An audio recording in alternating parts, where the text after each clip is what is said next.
2 Samuel, chapter 1. David hears of Saul's death. After the death of Saul, when David had returned from striking down the Amalekites, David remained 2 days in Ziklag. And on the 3rd day, behold, a man came from Saul's camp with his clothes torn and dirt on his head. And when he came to David, he fell on the ground and paid homage. David said to him, "Where do you come from?" And he said to him, "I have escaped from the camp of Israel." And David said to him, "How did it go? Tell me." And he answered, "The people fled from the battle, and also many of the people have fallen and are dead, and Saul and his son Jonathan are also dead." Then David said to the young man who told him, "How do you know that Saul and his son Jonathan are dead?"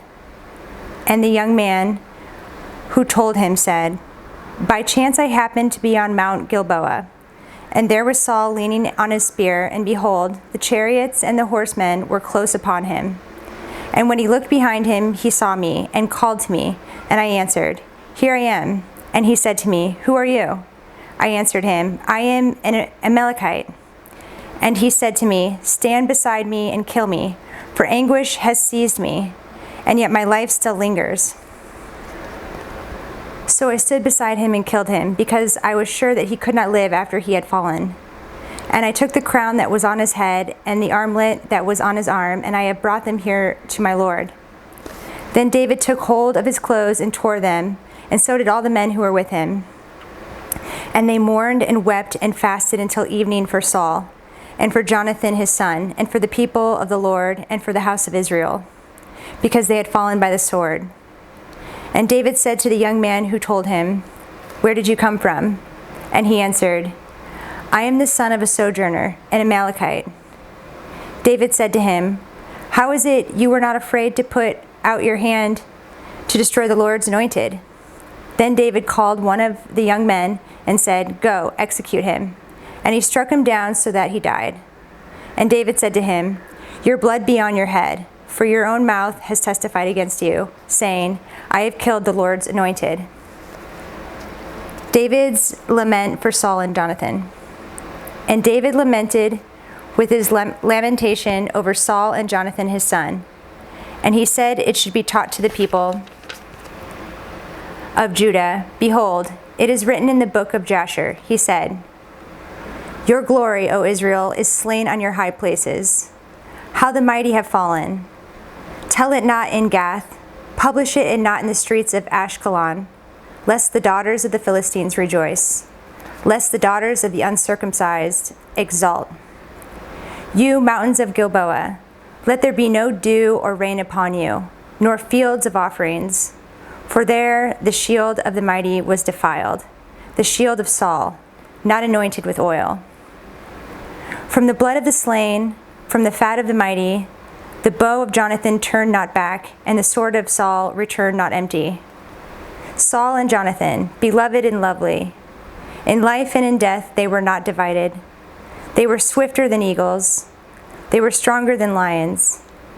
You daughters of Israel, weep over Saul, who clothed you luxuriously in scarlet, who put ornaments of gold on your apparel. How the mighty have fallen in the midst of the battle. Jonathan lies slain on your high places. I am distressed for you, my brother Jonathan. Very pleasant have you been to me. Your love to me was extraordinary, surpassing the love of women. How the mighty have fallen, and the weapons of war perished." Chapter 2. David anointed king of Judah. After this, David inquired of the Lord, "Shall I go up into any of the cities of Judah?" And the Lord said to him, "Go up." David said, "To which shall I go up?" And he said, "To Hebron." So David went up there, and his 2 wives also, Ahinoam of Jezreel and Abigail, the widow of Nabal of Carmel.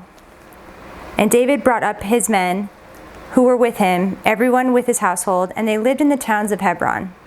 And the men of Judah came, and there they anointed David king over the house of Judah.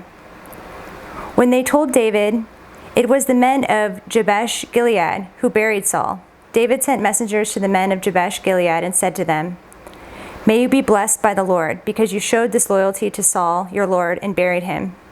Now may the Lord show steadfast love and faithfulness to you, and I will do good to you because you have done this thing. Now therefore let your hands be strong and be valiant, for Saul your Lord is dead, and the house of Judah has anointed me king over them." Ish-bosheth made king of Israel. But Abner the son of Ner, commander of Saul's army, took Ish-bosheth the son of Saul and brought him over to Mahanaim, and he made him king over Gilead and the Asherites and Jezreel and Ephraim and Benjamin and all Israel. Ish-bosheth, Saul's son, was 40 years old when he began to reign over Israel, and he reigned 2 years. But the house of Judah followed David. And the time that David was king in Hebron over the house of Judah was 7 years and 6 months. The battle of Gibeon. Abner the son of Ner and the servants of Ish-bosheth the son of Saul went out from Mahanaim to Gibeon. And Joab the son of Zeruiah and the servants of David went out and met them at the pool of Gibeon. And they sat down, and the one on the one side of the pool and the other on the other side of the pool. And Abner said to Joab, "Let the young men arise and compete before us." And Joab said, "Let them arise." Then they arose and passed over by number, 12 for Benjamin and Ish-bosheth, the son of Saul, and 12 of the servants of David. And each caught his opponent by the head and thrust his sword in the opponent's side, so that they fell down together. Therefore that place was called Helkath Hazurim, which is at Gibeon. And the battle was very fierce that day. And Abner and the men of Israel were beaten before the servants of David. And the 3 sons of Zeruiah were there: Joab, Abishai, and Asahel.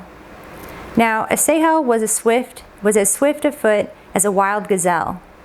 And Asahel pursued Abner, and as he went, he turned neither to the right hand nor to the left from following Abner.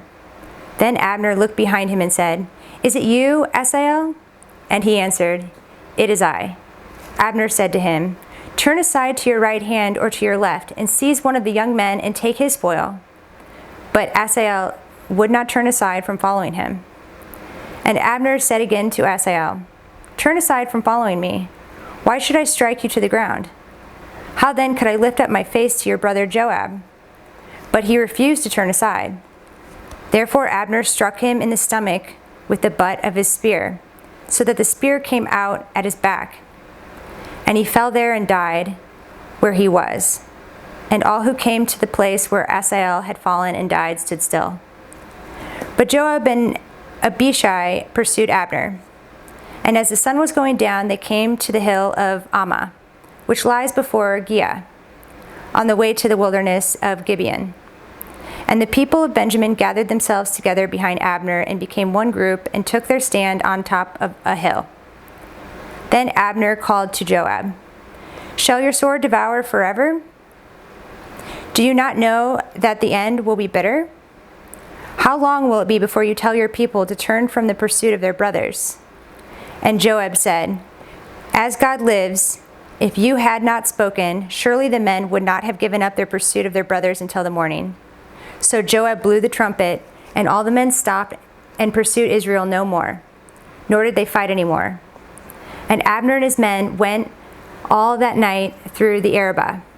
They crossed the Jordan, and marching the whole morning, they came to Mahanaim. Joab returned from the pursuit of Abner. And when he had gathered all the people together, there were missing from David's servants 19 men besides Asahel. And the servants of David had struck down the Benjamin 360 of Abner's men. And they took up Asahel and buried him in the tomb of his father, which was at Bethlehem.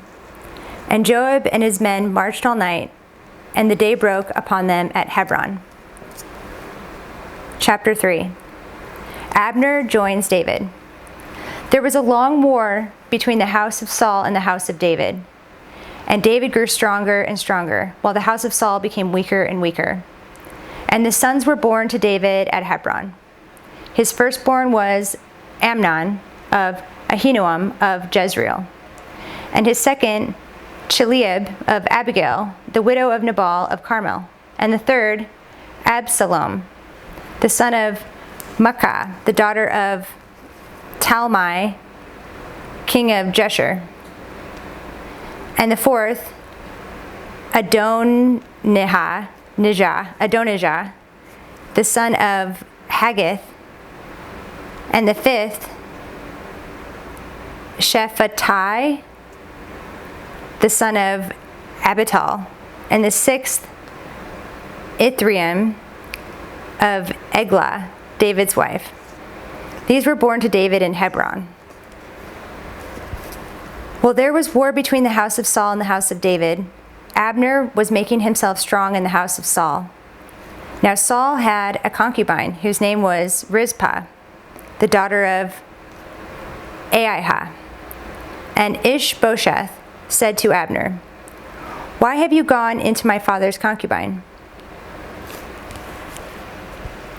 Then Abner was very angry over the words of Ish-bosheth and said, "Am I a dog's head of Judah? To this day I keep showing steadfast love to the house of Saul your father, to his brothers, and to his friends, and have not given you into the hand of David. And yet you charge me today with a fault concerning a woman. God do so to Abner and more also, if I do not accomplish for David what the Lord has sworn to him, to transfer the kingdom from the house of Saul and set up the throne of David over Israel and over Judah, from Dan to Beersheba." And Ish-bosheth could not answer Abner another word because he feared him. And Abner sent messengers to David on his behalf, saying, "To whom does the land belong? Make your covenant with me, and behold, my hand shall be with you to bring over all Israel to you." And he said, "Good, I will make a covenant with you.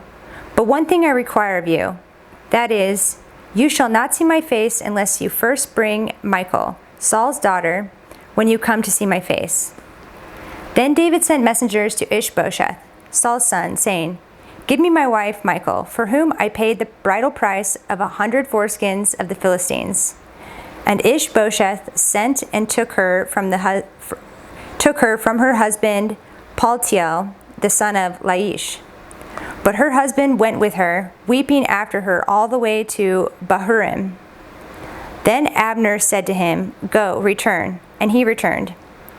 And Abner conferred with the elders of Israel, saying, "For some time past you have been seeking David as king over you. Now then, bring it about, for the Lord has promised David, saying, 'By the hand of my servant David I will save my people Israel from the hand of the Philistines, and from the hand of all their enemies.'" Abner also spoke to Benjamin. And then Abner went to tell David at Hebron all that Israel and the whole house of Benjamin thought good to do. When Abner came with 20 men to David at Hebron, David made a feast for Abner and the men who were with him. And Abner said to David, "I will arise and go and will gather all Israel to my lord, the king, that they may make a covenant with you, and that you may reign over all that your heart desires." So David sent Abner away, and he went in peace. Just then the servants of David arrived with Joab from a raid, bringing much spoil with them. But Abner was not with David at Hebron, for he had sent him away, and he had gone in peace. When Joab and all the army that was with him came, it was told Joab, "Abner the son of Ner came to the king, and he has let him go, and he has gone in peace." Then Joab went to the king and said, "What have you done? Behold, Abner came to you. Why is it that you have sent him away, so that he is gone? You know that Abner the son of Ner came to deceive you, and to know your going out and your coming in, and to know all that you are doing." Joab murders Abner. When Joab came out from David's presence, he sent messengers after Abner, and they brought him back from the cistern of Sirah. But David did not know about it. And when Abner returned to Hebron, Joab took him aside into the midst of the gate to speak to him privately, and there he struck him in the stomach, so that he died, for the blood of Asahel his brother. Afterward, when David heard of it, he said, "I and my kingdom are forever guiltless before the Lord for the blood of Abner the son of Ner. May it fall upon the head of Joab and upon all his father's house, and may the house of Joab never be without one who has a discharge, or who is leprous, or who holds a spindle, or who falls by the sword, or lacks bread?" So Joab and Abishai, his brother, killed Abner because he had put their brother Asahel to death in the battle of Gibeon. David mourns Abner. Then David said to Joab and to all the people who were with him, "Tear your clothes and put on sackcloth and mourn before Abner." King David followed the bier. They buried Abner at Hebron. And the king lifted up his voice and wept at the grave of Abner, and all the people wept. And the king lamented for Abner, saying, "Should Abner die as a fool dies? Your hands were not bound, your feet were not fettered. As one falls before the wicked, you have fallen." And all the people wept again over him. Then all the people came to persuade David to eat bread while it was yet day. But David swore, saying, "God do so to me and more also, if I taste bread or anything else till the sun goes down." And all the people took notice of it, and it pleased them, as everything that the king did pleased all the people. So all the people and all Israel understood that day that it had not been the king's will to put to death Abner the son of Ner. And the king said to his servants, "Do you not know that a price and a great man has fallen this day in Israel? And I was gentle today, though anointed king. These men, the sons of Zeruiah, are more severe than I. The Lord repay the evildoer according to his wickedness."